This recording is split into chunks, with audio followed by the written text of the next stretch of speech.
Welcome back, ladies and gentlemen, to Season 7, Episode 5 of Bell to Bell without Bobby Blaze. Bobby and Melanie are off doing God knows what, and, I'm not going to try to interrupt that.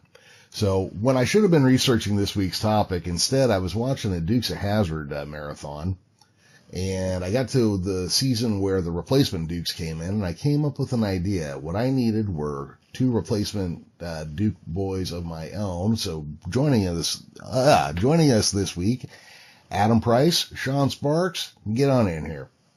Hey guys, how's it going? And that is Doing Adam. All right. How are you? Hello, Jeremy. And that is Shawn. Hey guys, what's going on? Doing all right. Right on. Yeah, Okay. Not feeling any pressure whatsoever being your first guest that's Ron Fuller. I don't know why you would feel any pressure, following one of the most instrumental people from one of the most instrumental families in all of pro wrestling. I don't know why that would bother you, but anyhow, guys, we wanted to talk about Mid-South Wrestling this week, but since I'm from Central California and Bobby's not here, we kind of lack expertise in this topic.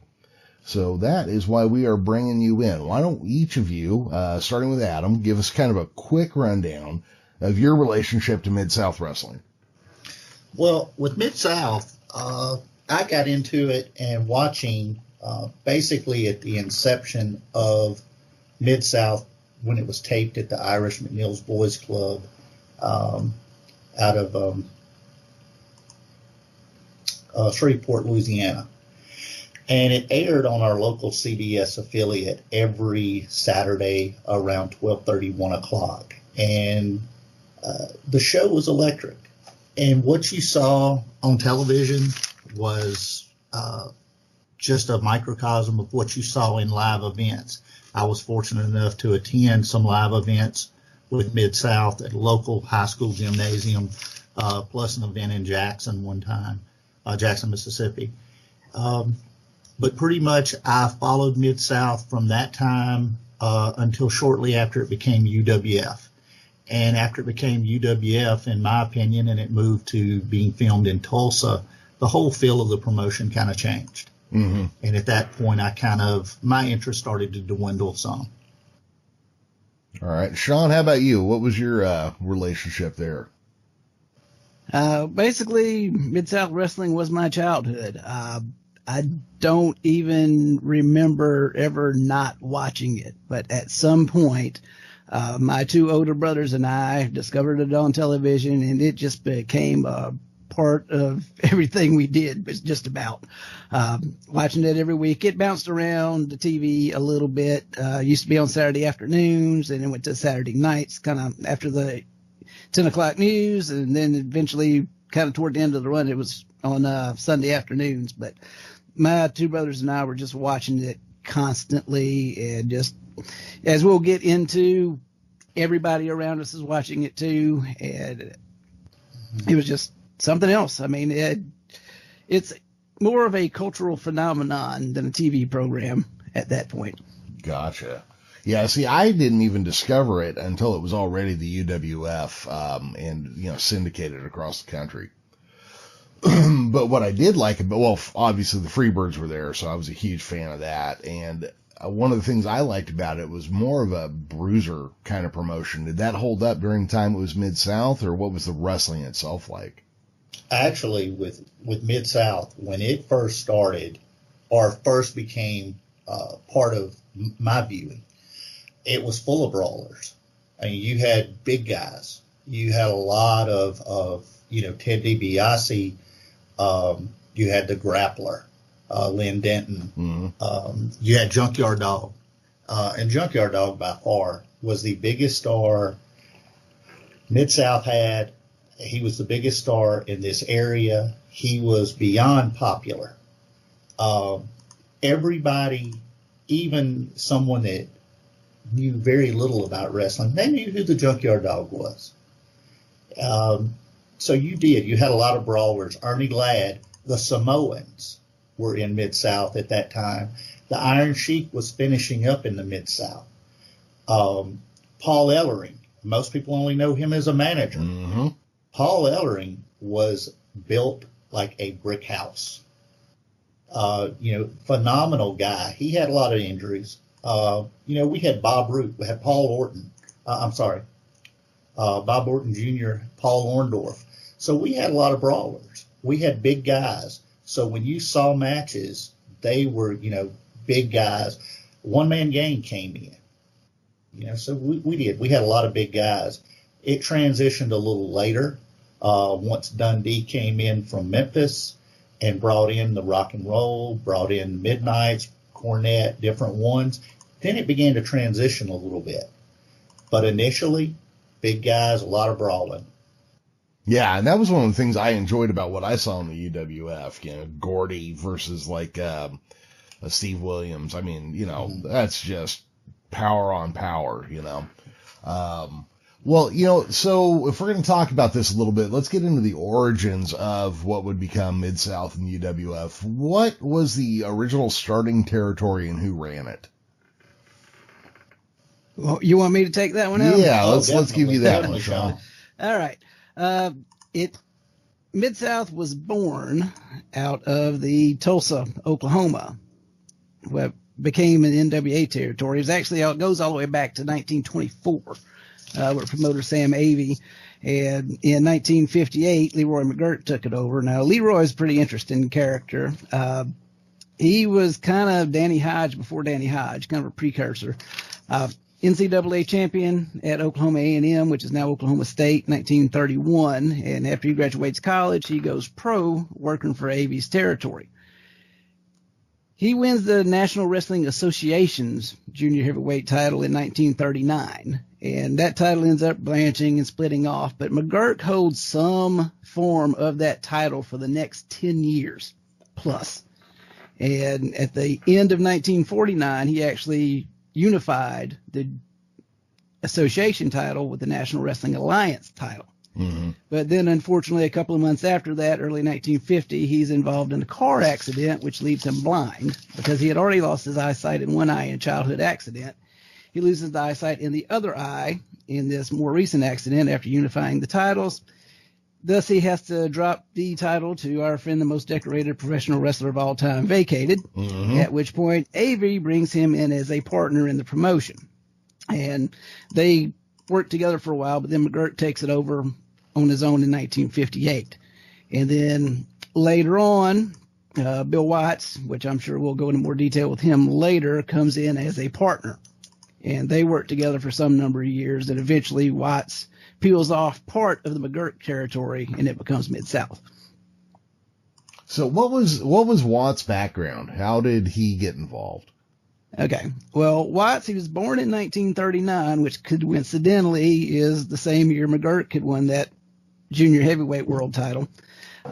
Wrestled and played football in high school. He was from a small town there in Oklahoma. He signed to play football at the University of Oklahoma.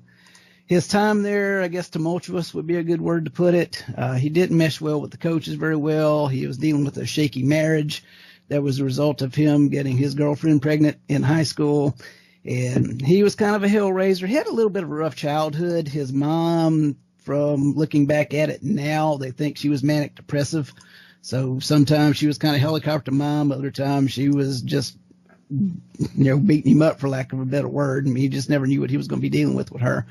So he kind of became a hellraiser kind of growing up. He gets to college. He's still just constantly getting in trouble. So he's playing football at Oklahoma. His sophomore year, he's involved in a car accident where the car he's in hits a moving train because the crossing lights weren't working.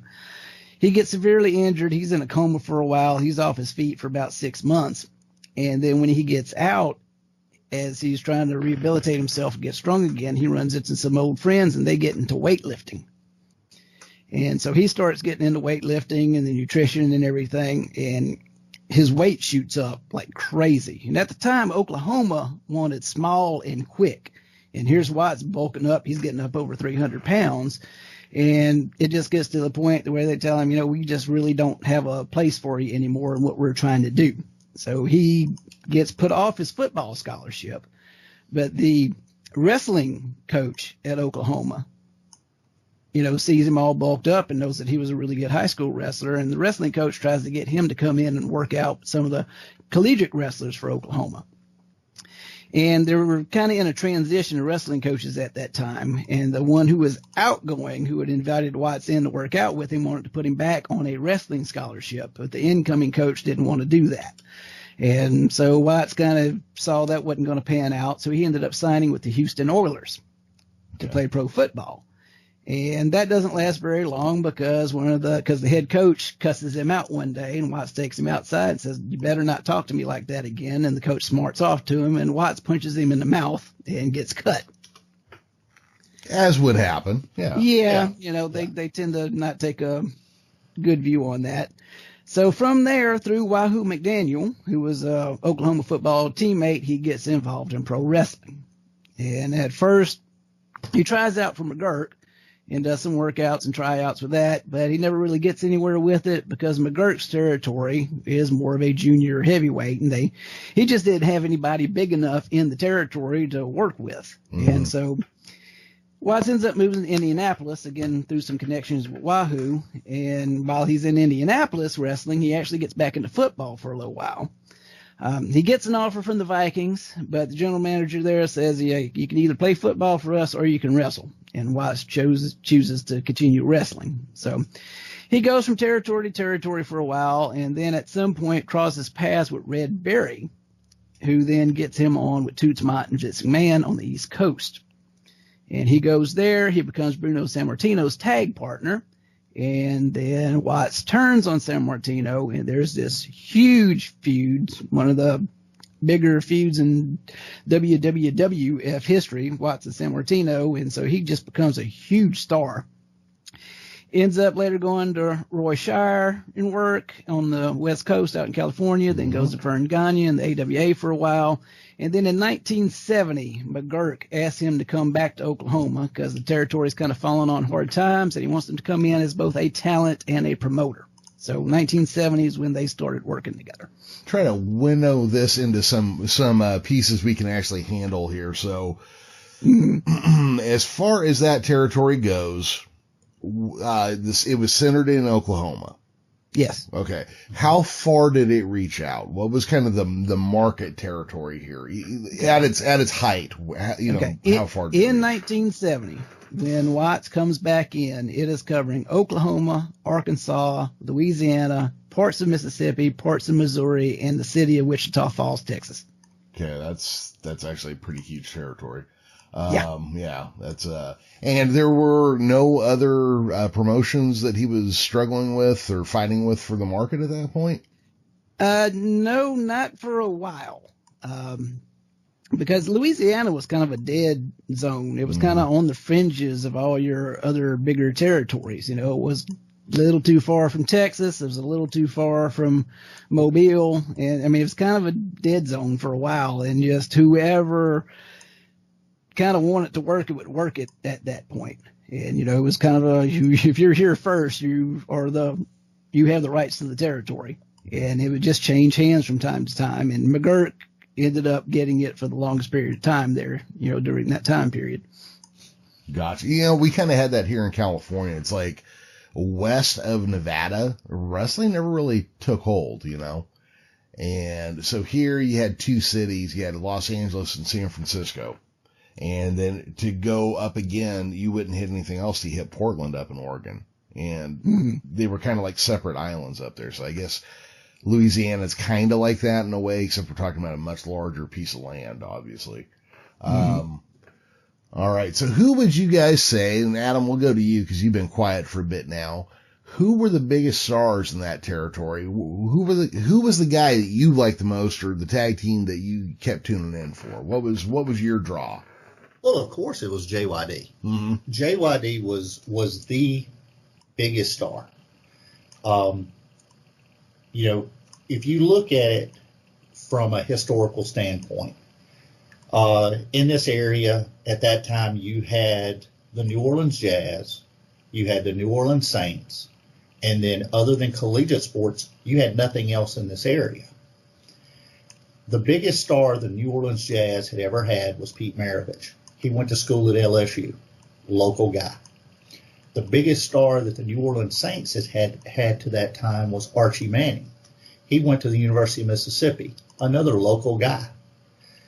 So you introduce the Junkyard Dog into wrestling. He was the absolute biggest star that they had. And he crossed every line possible. You know, it was not a deal of he was the best black athlete in Mid-South. It wasn't that. He was the best wrestler in Mid-South. Everybody liked him. It didn't matter if you were white, black, Mexican, whatever. You loved the Junkyard Dog. It didn't have a thing to do with him being a black athlete. But he was the premier athlete in Mid-South. And as far as tag team goes, my favorite tag team of all time in Mid-South was actually the Junkyard Dog and Mr. Olympia, which is Jerry Stubbs. They were fantastic in the ring. Jerry Stubbs was doing aerial moves at that time that you didn't see anywhere but with him. You know, he was a high flyer, high energy, all over the place, great technical wrestler. He and Junkyard Dog were a phenomenal team, you know, and led into some great feuds with them having the belts and them losing the belts and how they lost the belts. All right, so I'm going to throw this one to Shawn. Shawn, where did Junkyard Dog come from? Junkyard Dog started off, he played football in college in South Carolina. When he got into pro wrestling, he starts off in Tennessee. And there's Jerry Jarrett's told the story that, you know, when he broke it to him that he was giving him his notice and they were done with him, Dog had no idea what that even meant. He's like, nah, I kind of like it here. I want to stay. And like Jerry's like, no, you don't understand. You have to leave. And because I'll just stop booking you. I won't schedule you for any shows. So then from there he goes up to Canada, works in Stampede, and there he starts gaining some traction. He actually holds their title for a while. And Watts, at this point, he's broken off. He has taken Louisiana and Mississippi out of the McGirt territory. Watts, I would swear that I either read or heard him say in an interview that initially all he wanted to promote was the city of New Orleans. Mm-hmm. That's all he really wanted from McGirt, but he had to take the whole state, either because McGirt told him you have to take the whole state, or at the time Louisiana actually had a law that there was only going to be one promotional license in the state. Right. And so anyway, so Watts has to take Louisiana. And McGirt also tells him, well, if you're going to take Louisiana, you're taking Mississippi too. Because at the time, they're having a little bit of a beef with the Culkins, who are the Mississippi promoters. And they had promoted Mississippi with McGirt and Watts when they were partners. But then McGirt's territory starts focusing more on other areas, and they're booking fewer shows in Mississippi, which is costing the Culkins money. So the Culkins break off. They make their own promotion. And there's an antitrust suit going on and everything. And so McGirt's like, if you're taking Louisiana, take Mississippi too, take that headache off my hands. So Watts now has his territory of Louisiana and Mississippi. And one of the first things he wants to do was find a charismatic babyface, preferably black, that he can push and become the kind of star that he knows that that person could become in New Orleans and, you know, the greater area. And so he ends up scouting, talking to people, and finds Sylvester Ritter, who's the Junkyard Dog, and brings him down and creates the Junkyard Dog. You know, it's kind of ironic when you talk about he found him. He actually credits Jake Roberts of finding him and sending him down. And, you know, Jake doesn't have many good things to say about Bill Watts, and Bill Watts doesn't have many good things to say about Jake. But Watts does give Jake the credit for that. Yes. All right. Yeah, because I don't know if people from outside your area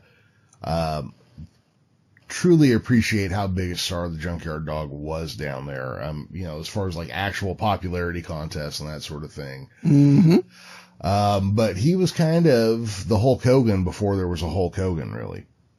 I have personally seen women and children weep meeting Junkyard Dog. Yeah, that's wild. That's the type of emotion that he was able to bring in people. And people got behind him. Man, did they get behind him. That's what, the thing I read one time. They were trying to break down his popularity, and it came down to, like, if you watched wrestling, you realized what a badass he was. So there was no question about that. So, you know, like, dudes wanted to be like him. White or black, didn't matter. Right. But at the same time, your racist grandma found him non-threatening and wanted to give him a hug too. So it was like, you know, all these very like specific things that no matter how shitty a part of the market was for black people, like he fit right in. And people loved him. Yeah. People absolutely loved him. Yeah. And one of the things Watts purposely did in the booking of him is he would always have JYD getting screwed, getting messed over, and being put in these situations. And he made it a point to never send anybody else in to rescue and save him. Mm-hmm. It was always up to Junkyard Dog to get out of it himself. And so you'd see this guy constantly getting screwed over, always had the odds against him, and he would find a way to come out on top and get justice. And I mean, you want to talk basic storytelling that will, you know, attract a wide range of people. I mean, it doesn't get a whole lot more basic than that. No, it really doesn't. I mean, that's the same reason people watch the first round in the NCAA tournament, you know? Yeah. I don't know. Do you guys remember a movie called Billy Jack? Did you ever see that? Never saw it. No. Okay. Never saw it. It was this husband and wife team, made this series of movies. They literally wrote, directed, cast, catered the whole bit. Okay. And they're hard to watch now because they did not age well. But years ago, before they passed away, I bought their screenwriting book, and there's a whole chapter in there just on let the universe shit on your hero, basically. You know, downtrodden, everybody's out to get them. And then when they overcome that, it's just going to make them seem that much grander. It's going to make them seem that much more triumphant. And that's Go ahead. I was going to say, and that's what I'm hearing when you describe what was going on with Junkyard Dog. Well, you know, unless Shawn remembers it differently than I do, I never remember the Junkyard Dog losing a legitimate match. He was always cheated. He was always double teamed. Something was done, you know, whether it was the angle where they blinded him, whether it was throwing powder in his eyes, whatever. They never beat him legitimately. And there was always the chase. With JYD, it was always the chase. He held the Mid-South Tag titles numerous times. He held the Louisiana State Championship. He held the North American the North American Heavyweight Championship.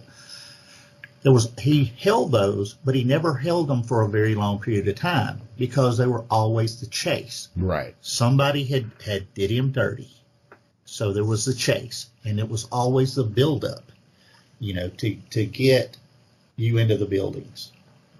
But to see him live, and I know that Bobby got to see him quite a few times live, to see him live, especially at that time, was something special. To see him in a house show or to see him at a Superdome show or wherever, it was special because of the way the people got with him. Hey, guys, this is Bobby. There you are. Hey, Bobby. Man, sorry to interrupt. I've been listening the last couple of minutes, and I really enjoyed what I've heard. Thank you guys for being on the podcast. Oh, thank you for having us. Please thank you for having accept my most sincere apologies for being late. Oh, not at all. Internet problems, and that's that. But, man, JYD, I came in at the right time. You know, I think someone just mentioned I'd met him several times. I got to tour Australia with him. I was over there for, 22, 23 odd days. Just a really good guy, too, you know, away from the building and stuff. He was, at that time, you know, just real laid back and just everyone loved him, you know, kind of thing. Just real quickly, I'll tell you a funny story. When I got back from Australia, I had tried out for Smoky Mountain Wrestling, and my first loop I went to down in Virginia and West Virginia, and as fate would have it, WCW was coming to Ashland, Kentucky to wrestle while I was on the road. And, of course, I went down there and, seen some of the guys or what have you had I not already been on the road. But the funny thing was at the YMCA is where my mom worked at. And some of the guys come in and from that crew, well, here come JYD. And my mom told me it's like on that following Monday, I guess. This happened on Saturday afternoon. And so he gets to the front desk and says that he had forgot his ID out in the car, his wallet. And she let him turn around and get several steps away from the desk. And she said, that's all right, Sylvester. You can come in here. And he turned back around like real quick. And he goes, how you know my name? And she goes, I know you're Sylvester Ritter. And he goes, how you know that? And she had this great smile. Of course, JYD did as well. And she goes, my son happens to be Bobby Blaze. And I read the entire itinerary for your tour of Australia with him. And, of course, he stood there and just put my mom over and stuff and made her feel good. And said he went in there and, got a workout in. And then after that, the following Friday, I was doing a Friday-Saturday loop for Bobby Fulton shows over in Ohio. And JYD was on that loop with them. And as soon as I got to town, of course, I hadn't seen him for probably about a month at that point, but we had been over in Australia for almost a month together. And, of course, I gave him up, shook his hand, gave a big hug and stuff. And he said, man, and before I could even tell him, he goes, I met your mom last week. And I said, that's what I was going to ask you. And so it's just really cool. So I won't interrupt anymore with the history of what's going on here with the Mid-South and the podcast. Again, thank you guys for coming on, but I just want to share that JYD story with you guys. I know around here he was anytime he came to this area, he was really, really over too, So just a little side note there that I could spend some time with him, and that's really cool. But thank you guys for being on. Go ahead and continue your conversation, Jeremy. It sounds like you got it going on really good. So just don't let me interrupt. And if you need me, just holler. I'm enjoying what I heard so far. Bobby, it's your show, so just hang tight and feel free to fire off questions. But you know what? I did want to ask one thing. We talked a little bit about the Junkyard Dog there. And as somebody who wasn't really hip to the territory, why don't you guys tell me about Ted DeBiase? Sparks, you start, and I'll follow up. All right. Well, Ted DeBiase started off in the territory when it was still a joint Watts-McGirt venture. He was actually, I believe, the 1977 NWA Rookie of the Year, which I assume was just in the territory and not nationwide, but I mean, who knows? But and of course, he was the son of Iron Mike DeBiase, who actually died in the ring, I believe, in Oklahoma. It was either Oklahoma or Arkansas. It was one of the McGirt territory states. But he dies in the ring, so here's his son coming up in the wrestling business, and he's doing well for himself. And he was huge baby face. I mean, everybody loved him because, he was the second generation. He was working face, so he was always doing everything clean. He was a hell of a wrestler. Just real good at what he did. And what really just blew everything up was when he turned on Junkyard Dog. Yeah. Adam, go ahead and throw your 2 cents in there. With DeBiase was extremely, when you saw him in interviews, he was well-dressed, well-versed. They built up the storyline leading to that, and this is actually a shoot. He was, JYD was his best man when DeBiase was married. So their friendship was extremely close. And when he turned, DeBiase went from the number 2 baby face behind JYD to the number 1 heel in a matter of seconds. And it was an amazing turn. And, a lot of people know DeBiase as the $1 Million Man. DeBiase in my world will always be the master of the figure 4 leg lock because that's how he was billed in Mid-South. And, he came up, he had the loaded glove and became part of the Rat Pack with Akbar and Matt Bourne and Jim Duggan before he turned babyface. DeBiase was amazing. He was amazing to watch in the ring. He was a great technical wrestler. He did everything well in the ring, but once he became a bad guy, loaded glove, and that's what he was known for. Now, and the thing that really would irk you, it just make you hate him so much, is given his history, you knew he was good enough to win without cheating. Right. But he did it anyway. Right. Well, Harley Race was kind of like that. Harley Race could beat anybody in the ring. He just cheated because he liked to. Right. Yeah, he didn't need to do it to win. So a lot of us who are from outside that territory, obviously we know Ted DeBiase as the $1 Million Man. Now, I caught him originally in the UWF. Of course, there he played a character named Ted DeBiase. But another guy that comes to mind when I think of that area is Hacksaw Jim Duggan. And I know recently, or sometime in the last 6 to 8 months, I misquoted where Duggan had come from. So somebody give me the rundown on his career. Either one of you. Actually, from what I understand, Fritz von Erich got Duggan into the business. Both of them being former SMU guys. Mm-hmm. He kind of started out there. I think he got his first break in Florida. He was living and working in the Pensacola area, and he was working there just as Big Jim Duggan. I think from there he went to Amarillo, maybe. Was working some with, from what I understand, Brody and different ones. And then he went to Hawaii, and he worked in Hawaii as a mask guy. He worked as a convict. And then when he came back, ended up being back in Texas as Big Jim Duggan, that's where Hacksaw was created. He became Hacksaw there, and then he came to Mid-South, which would probably be where he was known the best before he went to WWF way late into UWF. Now, he was a little bit less buffoonish before jumping to the WWF and all that. Oh, absolutely. Yeah. Not a little, a whole lot. Yeah, that was always one of the things that kind of irritated me once he jumped. I mean, I get, it might be fun to play that character, but as a fan of his and then watching that kind of fall apart, you're just like, ugh, shit. Yeah. Okay. Yeah. When he first came in, he was coming off a Wild Man Duggan gimmick. Right.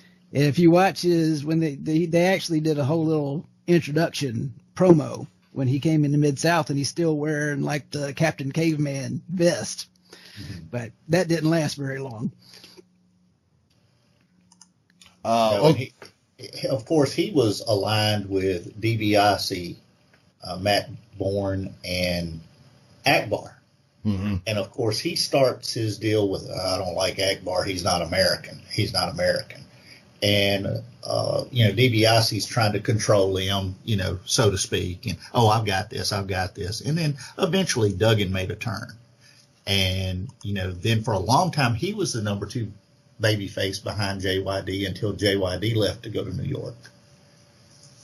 Yeah. So what was Mid-South's relationship to or with the NWA? Mid-South was not in the NWA. Okay. They were never a member. That was one of the first things Watts did when he broke off. Is like, I'm not going to bother paying dues and all that. Never got an explanation on that. Never seen one anywhere. I know Watts, when he was wrestling, kind of had an issue with how the NWA handled the world title. So I don't know if he was just holding a grudge with that. But he was never actually a member. But at the same time, his territory was legitimately his territory. So the NWA never gave him any problems. They had a good relationship. The NWA champion would come in from time to time. And it may have even been a situation where, just like with the New York territory, they just let him be so nobody could claim an antitrust violation on him. Yeah, I always found that to be an interesting idea, because they had these tight relationships back then with these unaffiliated promoters. The NWA with New York and obviously now Mid-South at that point. And I think you were the first person who brought it up to me that was like a working theory behind it, was that way it's not like a complete monopoly. And I thought that was interesting.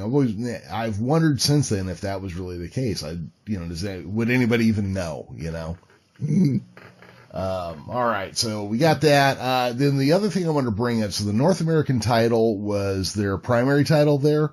Yes. Okay, so did they have a secondary title?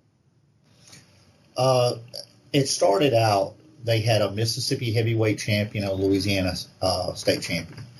They ended up doing away with those. Of course, they had a tag team championship as well. Then they added in a TV title, which started out, looks like a Olympic gold medal. Mm-hmm.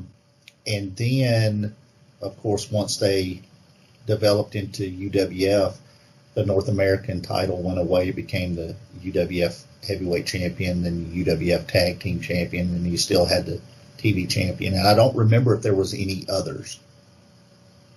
No, that was it. I think it was just the three. And when they became the UWF, did they upcycle any of those titles, or did they disassociate all the original titles and create new ones for the UWF? Well, by that time, the Mississippi and Louisiana State Championships were done away with. They added in the TV title, and basically there was really no uptick of anything else. Yeah, they just kind of hit the reset button on it and kind of retired the other titles, and then had tournaments and such for the UWF titles. Okay. Hey guys, how strong? I have one question about one of the other guys there. We may back up on him in a second, but how strong was the TV there, coverage wise? I imagine it's pretty just covered everything, right? Yeah, basically, if there was a town in those two states that had a TV station, Mid-South Wrestling was on it. Yeah, I thought I've heard Corny talking about that on his few weeks back, maybe, but I wasn't sure. Like, so you're talking over all of Oklahoma? Were you talking about Louisiana? Just in that whole Mississippi, everywhere out through there? Yeah, I mean, it kind of started off when Watts initially broke away. He would have TV in your larger cities, your Baton Rouge, your New Orleans, your Jackson, your Shreveport. And then as the territory got hotter and doing more business, they started picking up more cities. And by the time Watts reabsorbed the western half of the original territory, the syndication had just blown up. And like I said, at that point, if there was a TV station in the territory, it was airing Mid-South Wrestling. Yeah. Greenwood, Mississippi, for example, probably hard to find on a map, but Greenwood, Mississippi, they had a 60 share with Mid-South. I saw your note there. I was getting ready to ask you about that. Okay.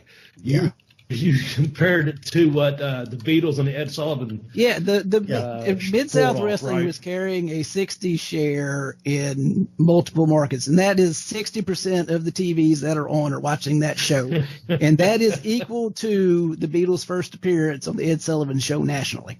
Wow. And you've got a town that's south of Columbia, Mississippi, called Bogalusa, Louisiana. In 1985, the population there was roughly around 10,000. Mid-South had a house show on their football field. They had over 4,000 people there. Amazing turnout for when they had house shows. Yeah. People would be hanging from the rafters. Yeah, and that's how you end up with that kind of TV coverage. When you got that many eyeballs on your product, it's a lot easier to go up to a TV station and say, hey, we want some time to put our show on. Like, yeah, sure. Mid-South was kind of, for me, ahead of its time in that not every angle started on television. There were a lot of angles that started in house shows or at the Superdome. So what you got to see on TV was excellent TV. But what you saw in the house shows, too, meant something. Everything at South meant something. Also in your notes here, I see the crowds is Huma. I hear Cornette speak about that down way far down there. Homa. Okay, I think someone's got a couple stories here about something Ricky Morton, Bobby Eaton told you at a WrestleCon. Yeah, is this a good time to ask? Okay. Yeah, that was me. So it's Homa, Louisiana. Is that correct? Yeah, the Homa is west of New Orleans, and you're not going to Homa unless you're going to Homa. You know, nobody's passed through Homa going from one place to another. And the crowds were just insane. I mean, it's kind of like the old Jeff Foxworthy line, you know, Cajuns are rednecks with hot sauce. And Homa is about as deep Cajun as you can get, and the crowds were just insane and wild and rioting constantly.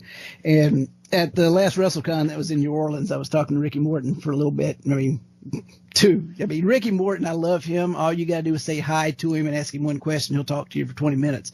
Oh, yeah. But he said the first time Steve Williams wrestled in Homa, he was in the ring with him. And he didn't mention if it was a tag match or a singles match, but it's Ricky Morton and Steve Williams are in the ring in Homa. It's Steve Williams' first trip there. And Ricky says, be careful, watch your back, let's get this done and get out of here. These people are nuts. And Steve Williams blows him off. He's like, I ain't worried about these people, screw them. And Ricky's like, okay. And so they wrestle in their match, and they get a few minutes into it, and people are getting riled up, and they're kind of starting to converge on the ring. And Steve Williams is looking at Morton, is like, yeah, okay, let's get this thing done. Let's take it home, get out of here. And Morton's like, nah, man, you're not worried about these people. Screw them. Let's keep going.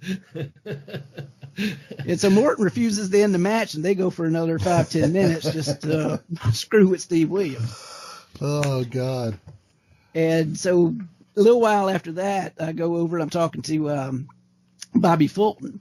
And I was like, yeah, you know, Ricky was just telling me about Homa. And Bobby looks, his eyes get wide. He's like, man, one time we were leaving that place and the people in the parking lot were on both sides of our car rocking it back and forth so hard the rear view mirror fell off.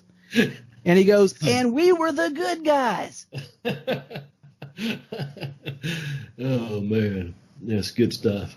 That's good stuff. I mean, there's just so many stories with that. Lake Charles, Louisiana, when the Freebirds were wrestling in Lake Charles, they would not get escorted by the police. They would actually get driven to the arena in the police car.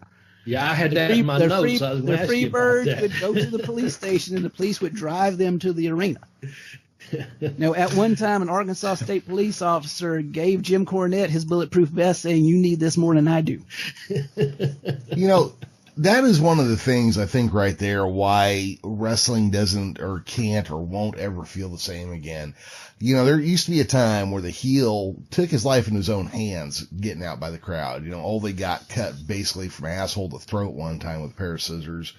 Paul Orndorff took a brick to the face from a little old lady. Guys tried to who was it? Somebody had a gun pulled on him and almost got shot one time, like right in the show. Oh, that was Michael Hayes in New Orleans. That was it. Okay. It was during the JY Junkyard Dog blinded angle, and Hayes is coming up to Dog, and some guy jumps out of the crowd with a pistol, points it at Hayes, and says, "I got you, Dog. Don't worry about it." Yeah. So, and as other people tell the story, Junkyard Dog is sweating bullets, going, "Okay, do I save Michael Hayes' life or do I maintain kayfabe?" Oh, could you imagine the fucking bubble that would have put Cowboy Bill Watts on? All right, so you broke kayfabe to save Michael Hayes' life. What the fuck did I tell you about breaking kayfabe? Right. Yeah. That's gonna be $5,000, dipshit.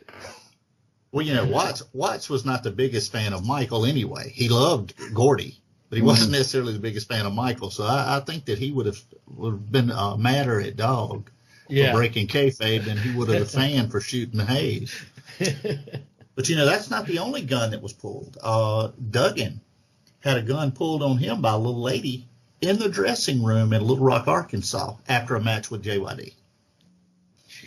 And he's like, he had to grab her, physically restrain her, and he's screaming at the top of his lungs, "She's got a gun! She's got a gun!"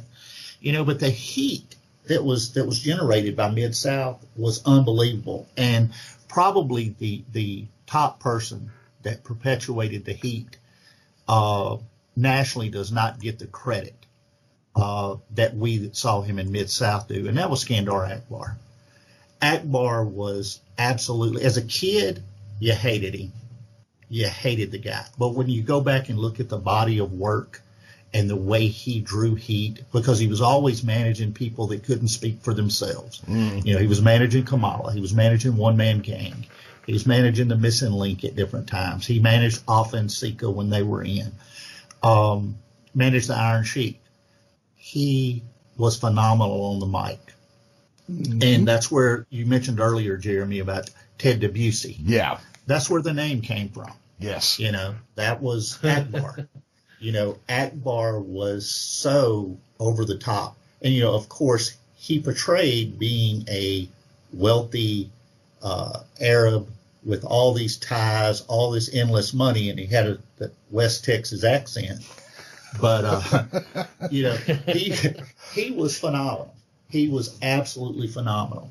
And he helped to start so many of the angles that were used in Mid-South.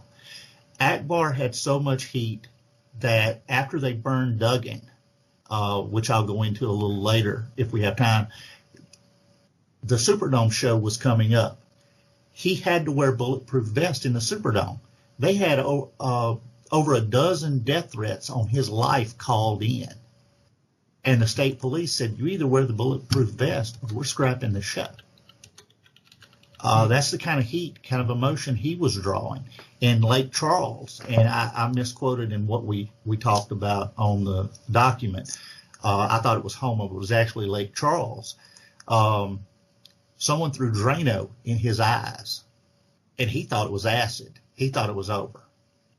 And they had to wash his eyes out, and for a couple of weeks he had a lot of severe pain. But the heat that was drawn by the heels in Mid-South made Mid-South. Yeah, that is one of those things that I just think is kind of a lost art, is drawing that much heat. Because no matter what, nowadays, ever since it's been let out of the bag, we all just kind of, well, okay, I mean, whatever, and they even go on, you get on Twitter and you look at these pro wrestlers and they're under their real names. They're not playing their character, off, when they're not on TV, they're not them anymore. And we're going to talk a little bit now about how Bill Watts enforced and maintained kayfabe, and also his ability to, make you pay money to him when you fuck something up. So who wants to start on, fines and kayfabe and all that in that area? Shawn, you go for that. Okay. Well, Watts was a big believer in everything we do should make sense. Nobody should be watching at home thinking, well, why the hell is he doing that? Which, me personally, that still sticks with me to this day, because nothing will turn me off of a wrestling program quicker than somebody doing something that just doesn't make any sense. Yeah. I mean, once you kind of take me out of that, then I'm done. And so, I mean, there's references, people talk about, Bill Watts would always talk about the invisible wall. When you got somebody getting worked over, you got a face getting worked over by the heels, he's outnumbered, and other people are coming in to save him. And they're just standing by the ring helplessly as if there's an invisible wall there keeping them from climbing in. Watts didn't go for that. There were certain moves he didn't like. He said, if you're going to rake somebody's back, either come up with skin or don't do it. Yeah, he fined Dennis Condrey for that. Mm-hmm. And, so, I mean, just everything had to make sense. Everything had to have a purpose. And like you're talking about with the guys on Twitter, if there was a Twitter in 1982, you would not be seeing Ted DeBiase and Junkyard Dog hanging out at a barbecue together. Yeah. Okay. Now, my dad, who worked in Baton Rouge, swears to, he told me this numerous times growing up, because he was the one person in my family who wasn't buying it. Like, when we would get together for family gatherings, my uncles, grown-ass men, would be sitting around talking about the wrestling with us like it was the Super Bowl or World Series or something. But my dad was always the one kind of sitting, and I was like, I can't believe y'all buy this. But my dad swears one day he's working in Baton Rouge and he sees Junkyard Dog and Ted DeBiase eating breakfast together. And my dad wouldn't lie about that, so the only thing I can think of is it must have been before the heel turn. Yes. Yeah. But Yeah. Watts strictly forbade the heels and the faces from showing up together. And as they were traveling through the circuit and where the guys lived in the different towns, he's like, don't even be seen in the same bar together. And there's actually a story that I think it was Jim Ross told in an old Shreveport newspaper article that they in Shreveport, when they had the TV tapings, when everybody would come in, they'd spend the night, the old Alamo Plaza or whatever, and they would actually have a designated bar. Okay, you heels, you guys can go hang out at this club. Faces, you can go ahead and hang out at this club. And for whatever reason, the club that the heels were hanging out starts blowing up. And they're getting all these people in and all the good-looking ladies. It's just now suddenly it's the place to be. And the faces actually went to Watts and complained that, hey, we want to be able to go to this place too. And so what Watts did is they set up a rotation. And it's like, okay, on this day, and this day, the heels go. On this day and this day, the faces go.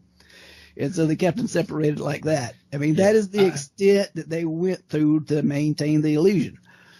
Yeah. Tony Anthony and Buddy Landell both told me, the heel went to one bar and it was don't break any kayfabe, at any given time. They had their own heel bar and the faces went to their own bar. They both told me that several times. So, yeah, speaking of fines, Budrow got fined so much. There were some checks that he owed Watts money. That's what I heard. He was the king of the fines out there, I guess. So, speaking of Budrow, I had one more person I wanted to bring up that's going to probably lead into to Budrow, but that was talking earlier. Butch Reed, when they brought him in, and I heard territory was so hot that Tony Atlas wouldn't come in, but I guess Ernie Ladd helped bring him in, and he started as a top heel working with JYD. And he was questioning the whole black on black thing, and I guess it just got over like crazy. Do you recall any of that time? I'm sure you recall it. Can you talk me through a little bit of that, how everyone responded to that, how over it was? And also, I think Reed also worked with against Buddy, if I'm not mistaken, too. Buddy was instrumental in turning Reed face. Okay, is that what it was? Yeah. Reed, when Reed came in, of course, he came in hated immediately because, I'm going to paint a yellow streak down that dog's back, and it was, and he actually did. He had a taping where he tried to tar and feather him or paint a yellow streak. I can't remember which it was. It was a yellow streak from what I've got on my notes here. Yeah, Reed, when he came in, Reed was built like a Greek god. I mean, this guy was juiced to the and when I say juiced, I mean he was just pumped, really pumped. Yeah. And when he came in, and he was totally against Junkyard Dog, and they had dog collar matches, they had ghetto street fight matches, and anytime they promoted that, you would see Reed in a pair of blue jeans with a bandana around his head and a cut-off T-shirt, and, Junkyard Dog, I'm going to beat you like the mangy dog you are. And, and Dog, Reed, I'm going to get you. And, it really was a big play. Getting over, I think they sold out everywhere they went. Yeah. Because it was such a phenomenal angle. And, Reed was phenomenal in the ring. A lot of times when you put him in a match against a white meat baby face, he was so much bigger, so much stronger that it his talents were unbelievable. Butch Reed himself was worth the price of admission. Yeah. That's wild, man. Yeah, I think it was him and Buddy that painted the yellow streak on JYD. That's the notes I had. Right. And then so Buddy eventually played a part in Reed turning face after that. Yes. Okay. Shawn may can refresh me a little bit more on this, but what I remember was Buddy was kind of pushing Reed a little bit, and trying to give him a watch and things like that. But you also got to remember, Buddy had been in the territory several years prior as brown-haired, baby-faced Buddy Landell. Then after he had his big run in Puerto Rico, he comes back to Mid-South, and he's blonde-haired and a heel. Yeah. And he was instrumental, though, in the angle that turned Reed face. And when Reed turned face, at this time, Dog was gone. He was in New York. And Reed became, one of the major stars, along with Duggan, the Rock and Roll Express, and Reed. They were must see. Absolutely. Thank you. Yeah. All right. My next question was just for my own, for the fans too, but every arena seems like they have a, like in Baltimore's little old lady that had an umbrella that was always on TV in the front row. And in Knoxville, we had Beulah. Did you all have I'm sure you had probably hardcore fans sitting in the same seat every time they went to that show. They knew which ticket to buy, and they knew, did you all have the little old lady or little old man in every little arena or town that was known by everyone to be in that seat every week? Just curious. Did you see them on TV, or did you see them at the big buildings, or any reference to that at all? Shawn? Yeah, well, on TV, the first guy you would notice is, I want to say I've heard his name sometime before, but Cowboy Hat. Yes. There's a guy with a cowboy hat that for the first couple of years is always kind of sitting in one corner of the ring. And eventually you notice, well, now he's starting to kind of become the ring attendant. He's the guy picking up the belts and the robes and all that kind of stuff. So he's one of those guys that hung around until they gave him something to do. Later on, you got the guy sitting a few rows up opposite the hard camera in the Mr. X mask. Yes. Yes. And I would love to be able to find out who that was and talk to that guy. That would be so awesome. Yes. But those are the two guys that stick out to me. I mean, everybody else kind of cycled in, kind of cycled out. After they had the big talent trade and the rock and roll, and kind of the younger, nicer looking guys started coming in, you started seeing a lot more girls in the crowd and all that. And every now and again you do. I mean, there's one. Every now and then you'll watch, and there'll be that perfect shot of the little four ladies sitting together ringside, but it wasn't always the same ones over and over again. Locally, I would attend a local high school for Mid-South shows, house shows. And I always remember this one lady, and she was probably somewhere between 80 and 105. I'm not sure at that time. Might have weighed 90 pounds soaking wet. She was always sitting on a corner seat on the front row, closest to the heel dressing room. And when they came out of that dressing room, from the time they got it, from their time their face was shown till they got in the ring, they finished the match and they went back, she was not in that chair. She was screaming at them, bloody murder. You would have thought she was going to strangle them. But, I remember her distinctly. Little blue-haired lady. Yeah. Yeah. In Baltimore, they called her Umbrella Lady, but the blue-haired ladies, that's probably a better reference for nationwide, I think. It seems like every town has one of those, shows up at every arena show, sits pretty much in the same seat. And, I just love that, man. That's just, I just love the business, and that's such a big part of it. I thought when you always had that one fan, because I just knew around other parts of the country there had to be that fan, and every building has one. Man, that's good stuff. Where are we going to from here, guys? I came in late, and again, I apologize for that. Looks like we're heading down to the bottom of our notes here. Anything I missed out on, or any questions, Jeremy, that I left off? Or that's just the bottom of my notes as well as what I had. I'm just, Well, actually, I kind of thinking about that earlier. I kind of wanted to get into like petrol money and hookers if we could. So, it's when I'm in the conversation, it's only so long before prostitution comes up, anyways. But so as this territory was growing, I mean, obviously it was booming at one point.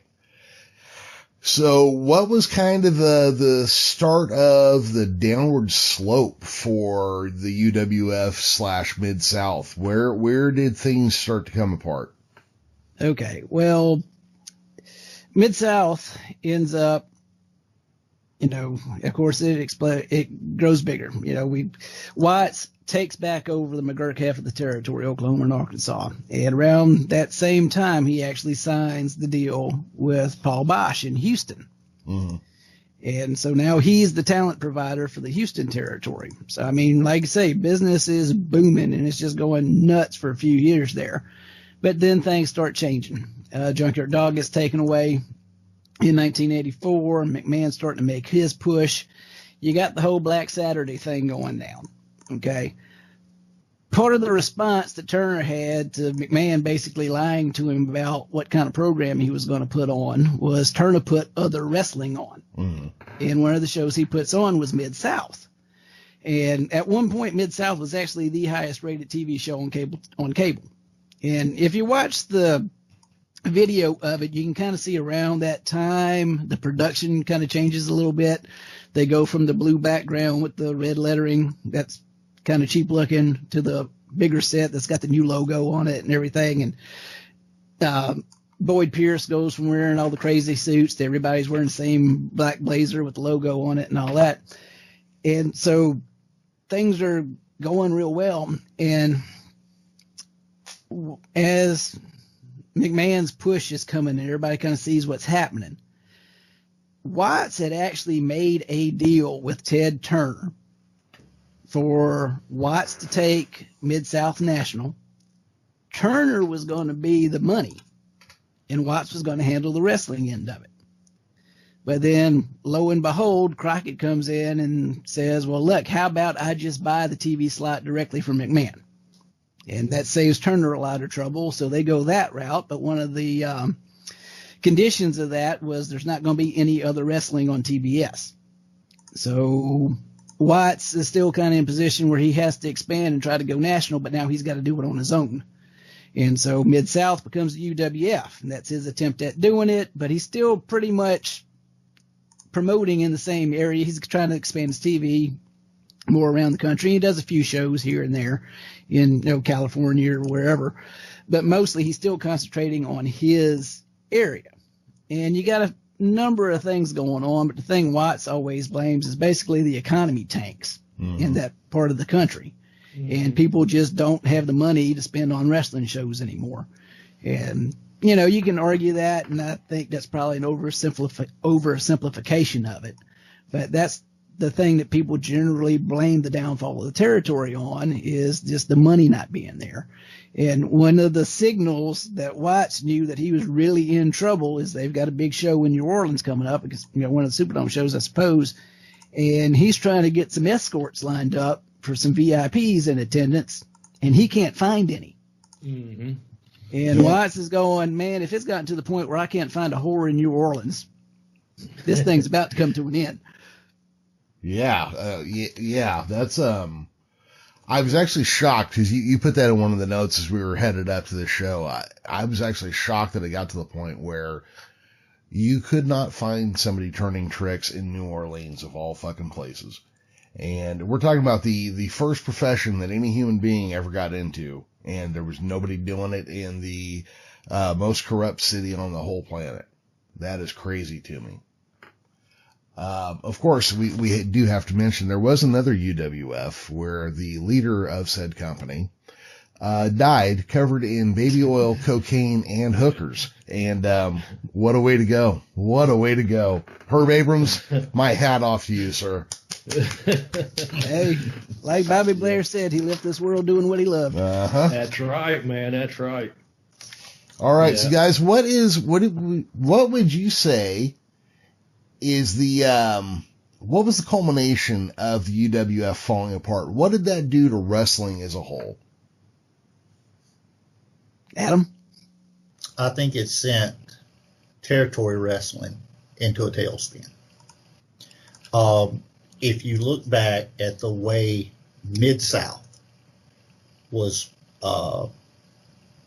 televised, produced, given to the masses, it was everything, as Shawn said earlier, everything meant something.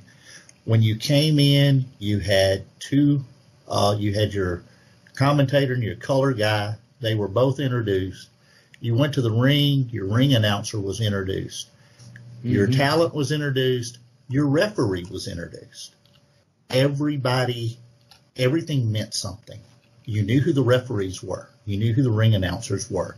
You knew everything. And that kind of started to, it did have a regional feel. Don't get me wrong. Mid-South had a very regional feel. Once they went to UWF, bigger crowds, not the studio setting, it had a completely different feel. And for me, that's when territory wrestling started to take a tailspin, at least in this part of the country.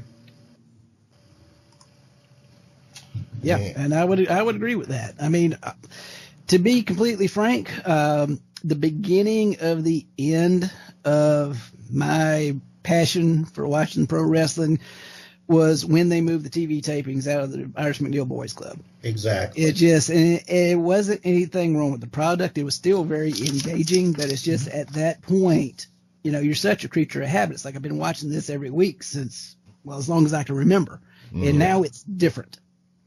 And it's still good, but it's different. And it just doesn't quite feel the same. And as far as overall what it did to wrestling, when UWF went out, pro wrestling basically ceased to exist to me. My parents to this day do not have a pay TV service, so I wasn't watching any of the NWA on TBS. Right. And I mean, of course, I'd still look at the magazines and know what was going on here and there. But as far as actually watching it, I very briefly tuned in to WWF in 1998. I was kind of between jobs, staying with other friends. I'm just flipping channels, like, here's some pro wrestling. Let me watch this. Oh my God, I watched about 20 minutes of it. That's not wrestling. What is this shit? Because that was the same feeling I had when WWF first got syndicated on our local TV. I'm like, wrestling. Let me watch this. And what the heck is this cartoon crap? Yeah. But later that same year, I was working a night job, and I come home on Monday, and the only thing on TV that's catching my attention is the replay of Nitro. And I kind of get suckered back into that and start watching wrestling again. In between that, it's kind of interesting. Like I said, when UWF went out of business in '87, it's like I didn't even really think about pro wrestling for years. But in the mid '90s, I started working for a orthopedic clinic in Jackson, and one of the doctors used to actually treat the Mid-South guys. And you walk through the halls, and there'd be pictures hanging on the wall of Ted DeBiase, and there was actually an implant they had replicated that they had put in Andre the Giant's knee, because it was like 4 times the size of normal persons, and so they had a copy of it made and put it on a plaque to kind of show that off, and that got me thinking about it again. And that was Gene Barrett, wasn't it? Yes, it was. Okay. Yes, it was. And so that kind of like, I remember watching all that stuff. That was really cool. And that's about the same time as the dawn of the internet. So at this now I can let me see what I can find if I type in Mid-South Wrestling. And then you can find a couple little fan sites and pages and things. And, that kind of got me revved up about it again. And then from there, I found the VHS tapes on eBay, and there's no looking back after that. Yeah, for me, I hadn't watched wrestling besides here and there. Like, my kids with my brother would get pay-per-views, and they'd watch them, at my place sometimes. And I remember just, occasionally I'd pay attention for a minute and just be like, boy, that's some racist, horrible shit you guys are watching. I hadn't watched wrestling for 20 years almost before Bobby and I started this show. And I kind of forgot about this time period that I really loved. It was like if you had, TV on an antenna set still, and your UHF dial Friday, Saturday, Sunday, you could find 10 hours of pro wrestling from all over the country that you had never seen before. And I always found that exciting, when you come across something new. So for me, that's a big part of what I miss. It sounds to me like you guys missed when it was like your area guys. Right. And like Shawn, I didn't watch wrestling for years. I was actually teaching school, and my students started talking about it. And they were talking about Stone Cold Steve Austin. I had no idea who Stone Cold Steve Austin was. I guess I'd been under a rock. And it brought back a lot of memories, because when I was in school, we talked about Junkyard Dog, Skandar Akbar, different ones. So I wanted to see who Stone Cold Steve Austin was. So I started tuning into Monday Night Raw. Mm-hmm. So I would have something to kind of engage some of the students with at school. And, the product was very different. The way it was presented was very different. The way that Stone Cold came across was very different. I couldn't have pictured him working for Bill Watts. No. So, but yeah, that's kind of what got me back into it for a brief period of time. And then for years, the only thing I did where wrestling was involved was watch shoot interviews. And, those were great to watch. And then I actually met Shawn through Twitter. And when I started listening to podcasts, it really got me back into. And in the last few years, I went to several live events that I probably wouldn't have even known about if it hadn't have been for some of the people I've met through Twitter. Mm-hmm. Adam, what was it about my Twitter account that caught your eye? Oh, yeah. In the background photo on Twitter, it had all the flags, the state flags that were shown in the backdrop at the Irish McNeil's Boys Clubs from the Mid-South TV tapings. When I saw that, I knew this guy's a wrestling fan, not to mention he was a Southern Miss alumni, which I'm a Southern Miss alumni. So we kind of had that connection there, and we, got to talk some through Twitter, and we met a couple of times, went to a couple of live events together. Man, that's awesome. Yeah, that's I actually, awesome. my first job out of college was basically where Adam lives. Yeah. I mean, we were neighbors for years and didn't even know it. Didn't even know it. That's Lived funny. about 6 miles apart. All right, guys. So I imagine we're going to start winding down here. So the one question I have remaining about Mid-South and UWF is, why was Hot Stuff Incorporated the greatest faction in all of wrestling history? I'll defer that right on over to Shawn. I think I'm just going to go ahead and invoke the free bird rule.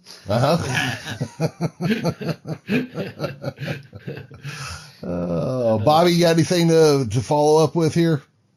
No, just, man, I'm thrilled that we got to have this conversation. I'm sorry I missed the first part of it, man, but thanks for being on the program, and it's been an educational and a few good laughs, and just enjoyed it, man. Thank you guys for taking the time of your day to be with us. I appreciate that, and Professor putting the thing together for us. So, thank you. It's absolutely been a pleasure, and honestly, I didn't get but about halfway through my notes. So. Yeah. Time goes fast, It does. Yeah. It does. Yeah, I just want to say also, thanks for having us on. I mean, it's very nice to actually talk to both of you in real time. Finally, it's been a lot of fun. Absolutely. A big fan of the show. I have really enjoyed it. The first edition of Bell to Bell with Bobby Blaze was a lot of fun. When you guys come back after a short hiatus, let's just say it's been a more enjoyable ride. Not that there was anything wrong with the first, but you guys have really, really given me something to look forward to in the podcast world each and every week. Well, thank you. Thank you very much. That means a lot, really does. Do you all want to give out your Twitter accounts while you're on here? If you like to plug anything while you're on here at all? Go ahead, Shawn. Yeah, I am on Twitter at Sparks Third Coast. Sparks, THRDCOAST. You can also find me occasionally hanging out on the Booking the Territory JV Goon Squad. Do a live stream with Mike Mills on there on occasion when the stars align. Adam? I am also on Twitter at apriceins at AOL.com or apriceins on Twitter.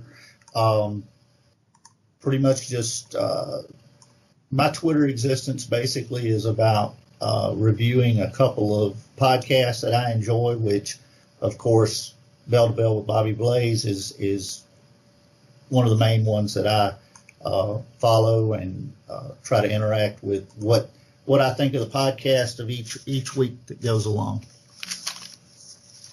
All right. Thank you very much. Thank you, guys. Jeremy, you can be found at Twitter at The Geekiest Cast. Yes, sir.